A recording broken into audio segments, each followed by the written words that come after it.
When I was looking for some archive footage to use in my video about Hugh Hefner's death, I didn't end up using any of the Playboy archive footage, but I ended up using this instead, and it was a propaganda film by the Citizens for Decent Literature. And this organisation's been through many names. At one time it was the largest anti-pornography organisation in the US with over 100,000 members, hundreds of chapters. It was still active under different names as late as 2002 and was associated with the Roman Catholic Church. So, you know, it was something of a big deal. But I found this propaganda film and I found it fascinating because it gives an insight into a lot of this material that was out there, a lot of which has been lost because it was regarded as trash, because of people like Citizens for Decent Literature. You know, because of them, it can be very hard to find a lot of these old publications, and many of them are more perverse and more adult than I think many of us expect of our ancestors, even as recent as the latter half of the last century. So I found it really interesting. It's in the public domain. I thought I would upload it here with this little bit of commentary as an interesting historical artifact that I think other people should see. And I think other people should see it precisely because the kind of concerns that they raise, the methodology that they use to raise their concerns, are not so different to what we see from anti-pornography campaigners today. I mean, they may not be rooted in patriotism and Christianity and anti-communism, but just change a couple of the terms and the rhetoric could be exactly the same. You can see parallels in the way that pornography is spuriously blamed for human trafficking today, or in defiance of the evidence for rape and so forth. And you can see these same arguments here, the spurious statistics the experts rolled out as though their opinion matters compared to the evidence, and on it goes. The letter writing campaigns, everything, the public shaming, all of it, you know, the campaigning against politicians. We see that today in relation to internet censorship, not just pornography. So I certainly think that everyone should watch this, and so I present it here for your perusal. Zang.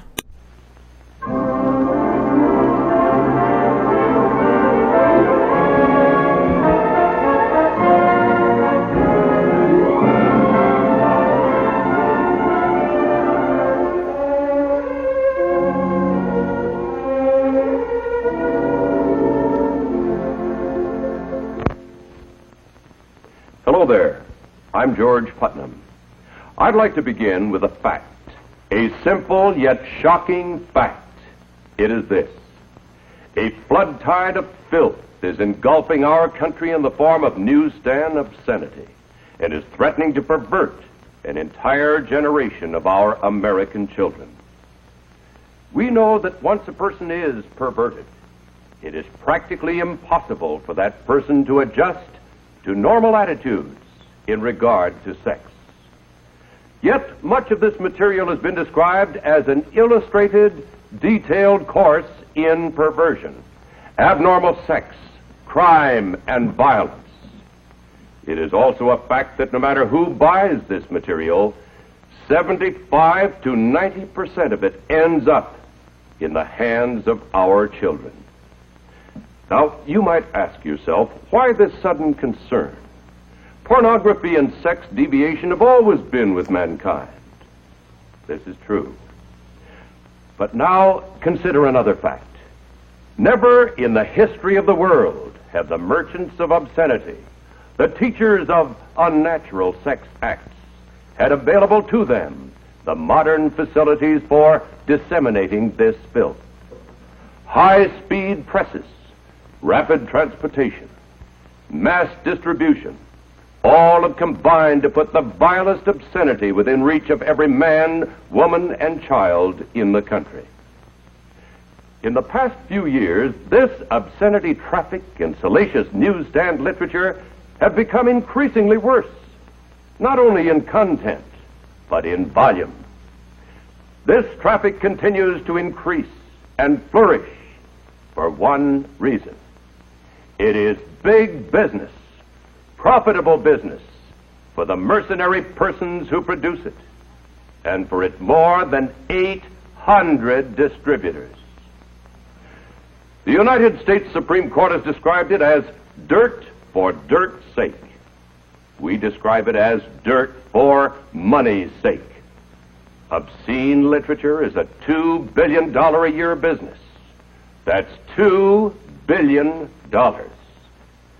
Through this material, today's youth can be stimulated to sexual activity for which he has no legitimate outlet. He is even enticed to enter the world of homosexuals, lesbians, sadists, masochists, and other sex deviants. The psychiatric terms for these unnatural sex acts are unknown to most decent adults in our country. But through this salacious material, these abnormalities are corrupting the minds and the hearts of our children. Perversion for profit. Here is the most vicious, the most insidious feature of these publications. They constantly portray abnormal sexual behavior as being normal. They glorify unnatural sex acts. They tell youngsters that it's smart, it's thrilling, it provides kicks to be a homosexual, a sadist, and every other kind of deviant. The Military Chaplains Association of the United States, practically every major fraternal, civic, and religious organization, the juvenile court judges, the Federal Bureau of Investigation, innumerable psychiatrists, sociologists, and psychologists attribute the moral decay among our people in very large part to the obscene and pornographic literature so prevalent in our society. This moral decay weakens our resistance to the onslaught of the communist masters of deceit. A major factor that makes youngsters prime targets for this printed filth is the natural curiosity of youth about the mysterious force of sex. Yet, on virtually every newsstand is a welter of misinformation which can wreck them for life. Well, at this point, my friends, I wish to make it clear that the obscenity I'm talking about and the examples that I'm about to show you were not bought on the sly from under the counter. They were not purchased on Skid Row or on the other side of the tracks. They can be bought openly by anyone in drugstores, groceries, delicatessens, terminals, malt shops, cigar stores, newsstands, all over the community. They can be purchased by children, whether in a small town like McAllen and the Rio Grande, or in Chicago, New York, or Los Angeles. A prime example of one major category are the so-called girly magazines, which sell over 15 million copies a month. These highly colorful magazines picture stark nudity on slick paper. They often present their subject on bed or couch, in positions indicative of intercourse or other sex act, obviously calculated to stimulate the reader. The nakedness, the nudity of these magazines is defended and foisted upon the people by a vociferous minority in our society. They lack the moral standards and values of our Judeo-Christian heritage. They not only oppose the principles of that heritage, which has given us our rich institutions and laws, but they advocate their overthrow. For the sake of decency in this film, we have partially covered the pictures and disguised the identity of the models. But actually, these magazines not only display complete nudity, but they do so in a perverted manner. Such as this appeal to the sodomist. Such as these shots, which are typical of the preoccupation with the female breast, to a point that it has become a fetish. And this one, with its overtones of bestiality, and with lesbian implications. Another important problem common to these publications is the dwelling upon teenage participation in wild, flagrant abuses of the God-given gift of sex. This is amply depicted by the pose of this obviously young girl, her clothes in the disarray of sexual activity, with the stimulus of alcohol indicated by the tumbler placed on her thigh. And again, the breast fetish. Note the sensual expression alluded to by Dr. Sorokin, the renowned Harvard sociologist, as being the hallmark of so much of contemporary photography. And then we come to nudist magazines. If they were printed only for the nudist cult, they would never exist. Their circulation would not support the cost of printing. These total exposures are not of nudists in some instances, but rather of paid professional models. Group exposure is a hallmark of these cultists. However, it's been well stated that very few blind people join the nudist colonies. This mixture of male and female with total anatomical detail is typical of these magazines. A young boy in Philadelphia raped and killed a 5-year-old girl. And while he was testifying that he had been stimulated to this heinous crime by reading a nudist magazine, a federal court judge in Washington was granting to that very same publication a second-class mailing permit. And then we come to a terribly sad indictment of our society, the so-called physique group of publications. These magazines with a homosexual viewpoint and poses are often not understood by many youngsters who take them as instruction of body development. But psychiatrists believe that prolonged exposure of even the normal male adult to this type of publication, though he may not be aware of its true nature, will nevertheless pervert. Think then of the consequences to the inexperienced youth who, in purchasing and studying this material, becomes a pawn for these misfits, these homosexuals, who have a slogan that betrays the evil of the breed. Today's conquest, they say, is tomorrow's competition. See the tender age at which homosexuals prefer their conquests. Look here at the young face and bright smile which could be the hope of the world. But in the other half of the picture is revealed the seduction of the innocent. Look at this poor young lad, but when looking, think of the others who might follow his perfidious footsteps when photos like these are available at the corner news rack. And so it goes, countless poses, still pictures, slides, movies, all with the same content, and more of the same. This picture is not one typical of the physique magazines. It approaches another class of magazines dealing with transvestites, wherein the wearing of female garments is that which provides sex gratification for the participant. This picture, of course, merely confesses on the cover of the magazine the charges we have made. In this ad, the titles of the magazines and their table of contents speak more eloquently than I of the tremendous problem here presented. Sexual sadism, strange flagellation cults, erotic confessions of a sadist. What is fetishism? The pleasure of pain, the worship of the whip, sexual problems of a masochist, how to buy a whipping, famous transvestites. Are cross-dressers afraid of sex? These titles lead us to an even more bizarre but nevertheless common product of our news racks. The composite picture here speaks for itself. This type of aberration is usually depicted by showing several persons, one of whom is dominant, and binding or inflicting pain upon the other. And thus the grotesque costuming and the significance of the extreme spiked heel and the tight boot, the riding crop, the burning cigarette, rubber and leather garments, and all the rest. And here again, an appeal to the sodomist with a play upon the buttocks, the laced leather garment. This picture hints at the common idea of bestiality.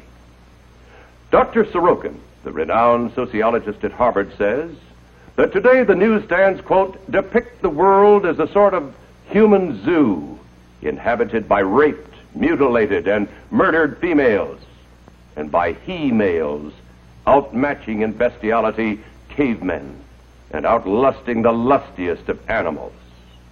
Male and female alike are hardened in cynical contempt of human life and values, unquote.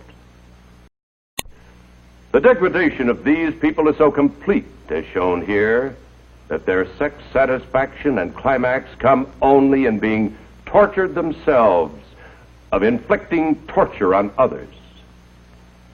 Even the blasphemy of the human body is depicted in this devilish, sadistic shot, becoming more and more common on our newsstands of America. Seldom have you been in a supermarket without brushing by the news rack with the so-called men's adventure magazines, where with word and picture, lust and violence filled pages devoured by juvenile eyes. It would seem that publishers of this material deliberately print these magazines, in the parlance of the narcotic, to hook the adolescent into the knowledge of the unnatural. These publishers know well that once so exposed, the insatiable curiosity of youth will cause him to delve deeper and deeper into this grotesque material until his utter depravity is complete. All of you have heard of mail-order obscenity. The problem is graphically illustrated by these advertisements, all of which were clipped from this one copy of a single girly magazine. In these, as well as in all the other groups of magazines, the rawest materials can be ordered through the United States mails. And thus, newsstand publications create a market for illustrated, hardcore pornography. After these displays, you probably think that there couldn't be anything worse. But perhaps the most insidious single group of publications is the cheap pocketbook.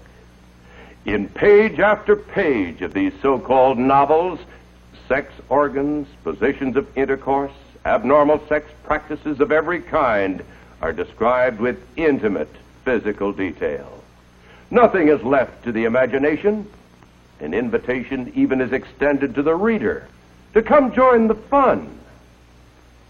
Teenagers particularly are liable to pull down the corners of the obscene passages, the more readily to dwell on them over and over and over again. And the teenager soon gets to recognize the publishers of the worst material and seeks out their products.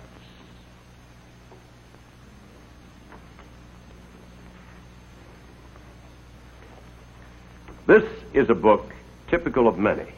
It is called Sex Jungle. I would like to read you a passage from this book, not because it is particularly obscene, but because it portrays a philosophy that is aimed at our young people. This philosophy is not just in this book, but through all of this material. A 16-year-old boy, member of a gang, has just clubbed an old man in the course of a robbery, and he's thinking back over his accomplishment. Maybe he would die. That would mean I had murdered him. I smiled, trying the idea on for size. One of the things that always had cheesed me a little was that I had no kills to my credit. I'd been in plenty of rumbles, but somehow I'd never cooled anyone. Well, maybe now I'd have my first one. I couldn't feel very proud of sculling an old man, but at least I could say that I'd scored. That was a big kick. What are we alive for except to grab all the kicks we can? Sex, that's a kick. Sure, a damn good one. A guy can't ever get enough of that. Drinking. That's another kick. An okay kick. Marijuana? Sure. M's good, too, if you don't let it get the upper hand with you. Heroin, H. There was something to be said for that. I'd tried it.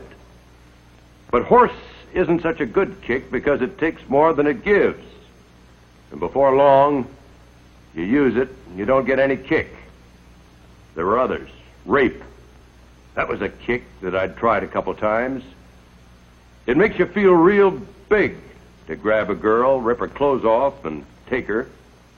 The way I figure it, you get kicks from what you do to other people. If you take something from a girl that she values, you've gained something. Or at least that's the way I look at it. I'm brainier than a lot of gang guys. I spend a lot of time thinking.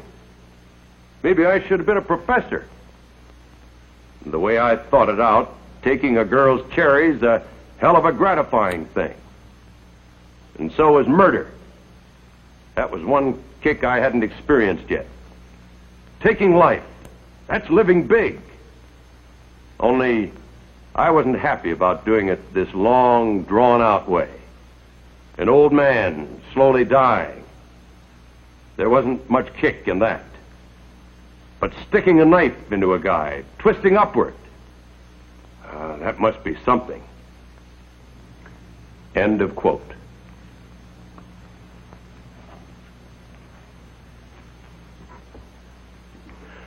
I repeat, my friends, I have not shown you these pictures and quoted from this material merely to shock you or make this presentation sensational.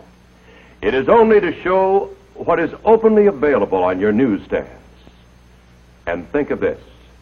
What you have just seen is not the worst material available.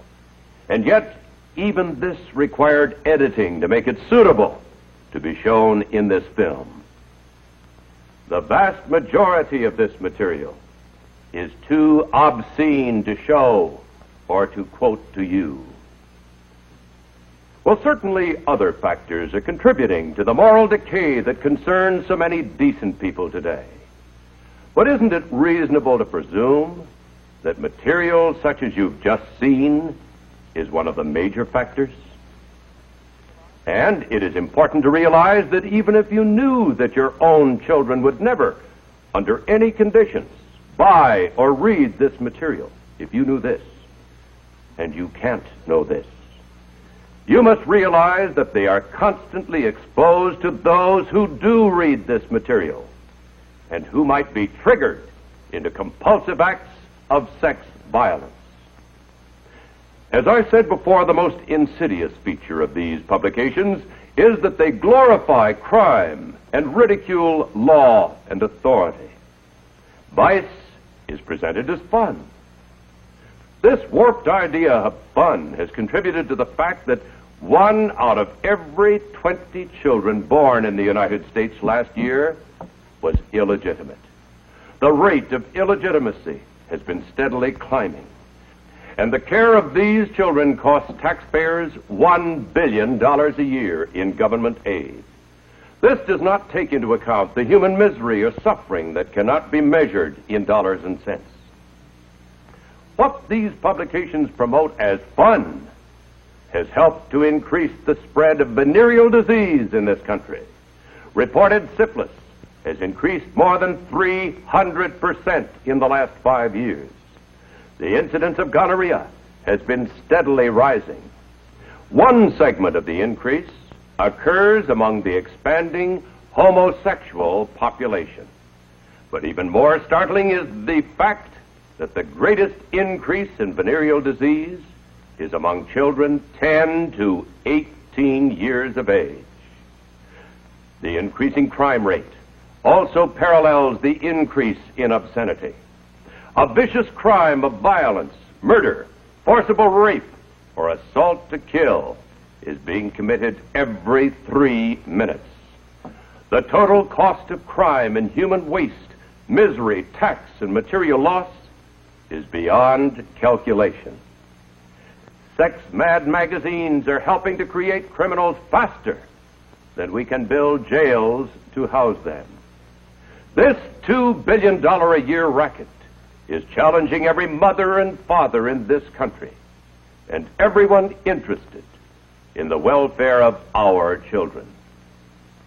The question is this: do you want your children stimulated and driven into an early, unstable marriage before they have had a chance to achieve the economic, educational, and emotional stability necessary for family life? Do you want your son enticed into the world of homosexuals, or your daughter lured into lesbianism? Do you want either of them to discover how to get sexual gratification by inflicting pain on themselves or by torturing other people? Do you want them to lose all chance of a normal, happy, married life? Opponents to the control of obscene literature state that the circulation of this material is the price we pay for freedom in this country. But the United States Supreme Court does not agree. Smut peddlers do not have the right to contaminate our society. This is a nation of laws, and you and I have a constitutional guarantee to police protection of our welfare. The law is our weapon. Here in a typical courtroom, a judge is instructing the jury in the case of a smut peddler. Ladies and gentlemen of the jury, Lakewood has a valid constitutional legal ordinance prohibiting the publication, sale, or distribution of obscene material. It is under this law that the defendant herein was arrested and prosecuted. The Supreme Court of the United States has clearly stated that obscenity is without constitutional protection. The Supreme Court has defined obscenity as material which deals with sex in a manner appealing to the prurient interest. That is, material having a tendency to excite lustful thoughts. It might be well to point out that it is not necessary to prove that this material has led to an act of violence or sex crime, but merely that the material taken in itself is obscene. The test is whether, to the average person applying contemporary community standards, the dominant theme of the material taken as a whole appeals to the prurient interest. If material meets this test, it is without the constitutional guarantees of freedom of press and speech. Now you, the jury, must apply the test of obscenity to the material distributed by this defendant. You, ladies and gentlemen of the jury, are the sole triers of the facts in this case. The application of this legal test to the evidence is to be made by you and you alone. You, in effect, by your decency, determine the level of morality in this community. You, indeed, are the peers of the community. And so, my friends, the question is whether you consider publications, samples of which you have seen in this film, to be below your community standards. To find the answer, ask yourself these questions. Would you display this material on your living room table? Do you find such material in the living rooms of your friends and neighbors? Would you read stories from these publications to your family or friends? Would you undertake to sell this material from door to door? Of course you would not. Your community standards are far above this depraved material.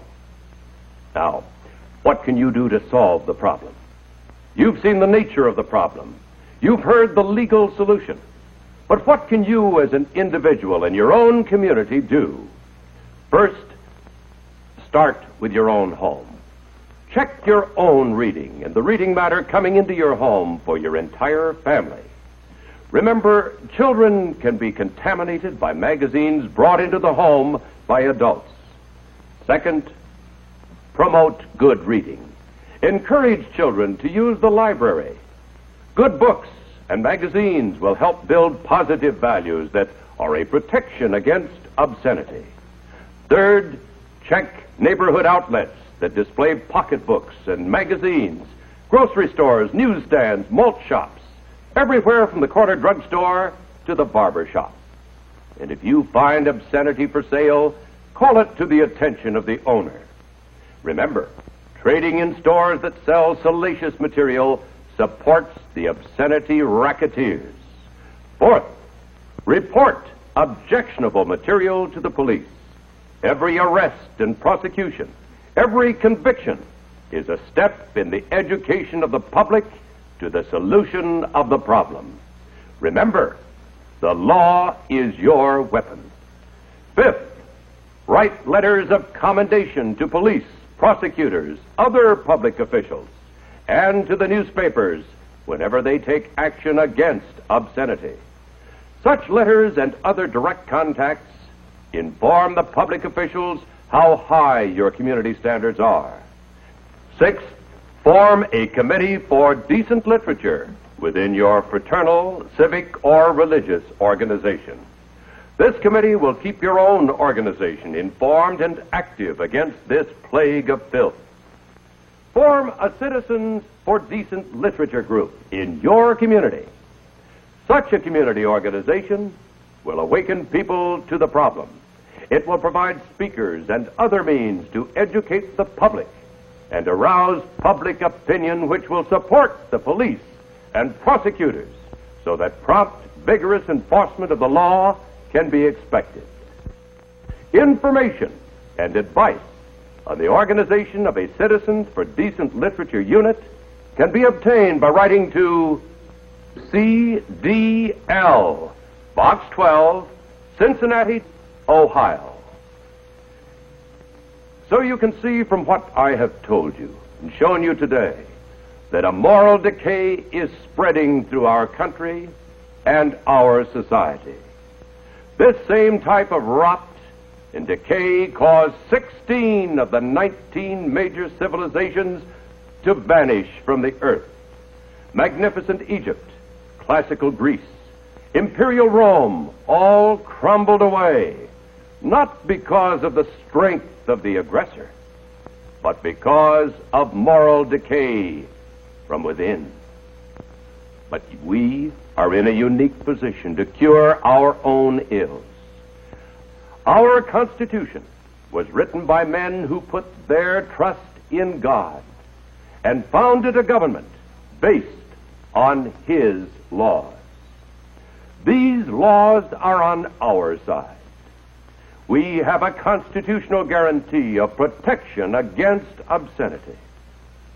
And in this day especially, we must seek to deliver ourselves from this twisting, torturing evil. We must save our nation from decay and deliver our children from the horrors of perversion. We must make our land, the land of the free, a safe home. Oh God, deliver us, Americans, from evil.